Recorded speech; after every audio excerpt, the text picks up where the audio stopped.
ঈদে আপনাদেরকে বানিয়ে দেখাবো একটা অন্যরকম মাংস রেসিপি। এটার নাম হচ্ছে কোয়াব মাংস রেসিপি। এটা আপনি অনেকদিন পর্যন্ত রেখে তারপরে খেতে পারবেন। এই যে দেখেন এখানে মাংসগুলা সুন্দর করে কিউব, কিউব করে কেটে নিতে হবে। এগুলা এই যে দেখেন সলিড মাংস সুন্দর মতো করে কিউব, কিউব করে আমি এখানে কেটে নিয়েছি এবং তারপরে এটাকে সমস্ত মসলা দিয়ে এই যে সমস্ত বড় এলাচ, এমনি এলাচ সমস্ত গরম মসলা দিয়ে দিয়েছি এখানে। তারপরে জিরা গুঁড়া, হলুদ গুঁড়া, লবণ, উম অন্যান্য মসলা, শুকনো মরিচের মসলা সমস্ত কিছু দিয়ে এই যে এখানে দেখেন কাটা পেঁয়াজ দিয়ে দিয়েছি।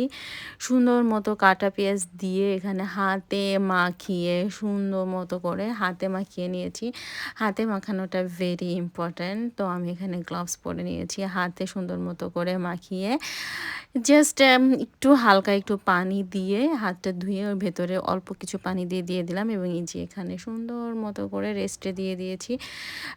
এই যে মাংসটা এইভাবে কিছুটা রান্না হয়ে যাওয়ার পরে আমি মাংসটা একটা প্লেটে তুলে নিচ্ছি।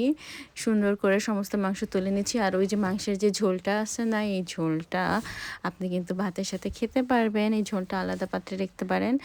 মাংসগুলো তোলা হয়ে যাওয়ার পরে এই যে সুন্দর মতো একটা কড়াই ভেতরে ডুবো তেলে মাংসের পিসগুলো সুন্দর ভেজে নিচ্ছি। এই যে দেখেন কীরকম একটা ভালো একটা কালার চলে আসছে এখানে।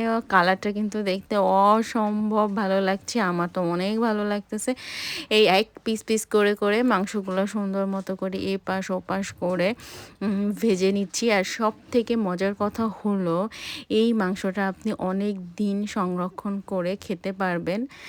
যাতে ৬ মাস তো বটেই, আপনি সংরক্ষণ করে এটা মাঝে মধ্যে খেতে পারবেন। আর ঈদের বেঁচে যাওয়া মাংস দিয়ে আপনি এটা করতে পারেন। এই ঈদে তো অনেক খাওয়া দাওয়া অনেক কিছু হবে। তারপরে যে মাংসগুলো বেঁচে থাকবে আপনি এই রেসিপিটা করে মাংসগুলা অনেক দিন সংরক্ষণ করতে পারবেন। সবাই ভালো থাকবেন। আল্লাহ হাফেজ।